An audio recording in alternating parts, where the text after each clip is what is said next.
Some of those boats and folks will get back in place today because yesterday the weather was so bad from those thunderstorms that were running well ahead of Alex. Well, today Alex is concentrated and a bit more into the western Gulf. You can see the bright white clouds and they cover at least half of the Gulf of Mexico there in its size. It's a large storm, but not a very strong storm. So as it makes its way inland, it's somewhere around midnight to about 1, 2 o'clock in the morning. It'll throw some very heavy rain, and that will probably be the legacy of this storm, the very heavy rain. And we're talking about 2, 3, 4 inches of rain easy. There will be some places that will get up to 15 inches of rain, but that goes all the way from New Orleans, well over to Brownsville, Texas, and down on the Mexican coastline as well. Wind gusts are likely to be 30 to 60 miles per hour, but here's the better news on what's happening. So the spill zone is right in here. The waves will be bad, probably 7 to 10 foot waves, but most of the really bad weather is going to be focused into the western Gulf today and not right on that area where those powerful thunderstorms were yesterday. Again, tightening up, throwing the powerful storms a little bit more to the west today. Elizabeth? All right, thanks so much, Sam. Let's turn now to our correspondents on the Gulf. Ryan Owens is in the storm's direct path on South Padre Island, Texas,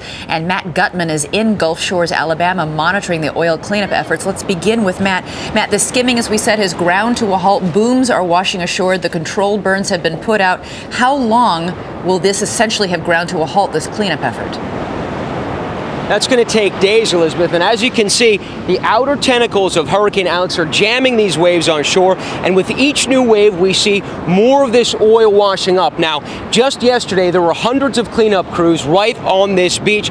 They were skimming and scooping up the oil, and their job is made much more difficult by 25-mile-per-hour winds that are whipping that wind right in their faces. It's sticking to their skins.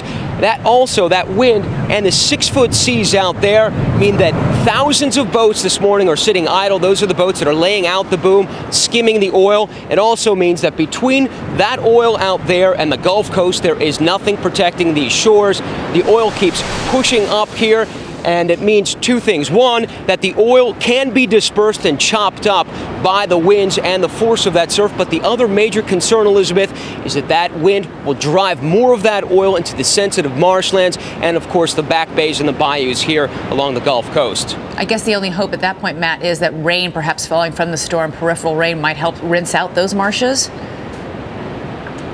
Hopefully that's the case, but because those marshes are so absorbent, the concern is the oil would just stick there and cleaning them becomes nearly impossible. All right, Matt Gutman, thanks so much. Let's turn now to Ryan Owens, who's in Texas and South Padre Island, where a disaster has already been called for that area, right, Ryan? And good morning, Elizabeth. As you see, we're already seeing some significant winds here. This is the leading edge of the storm. Landfall, as Sam talked about, not expected here until late tonight. And the landfall will actually be about 100 to 125 miles south of the U.S.-Mexico border. So here in South Texas, people really are breathing a sigh of relief. But as Sam talked about, rain is the real concern here. Both Sam and I were here for Hurricane Dolly less than 2 years ago.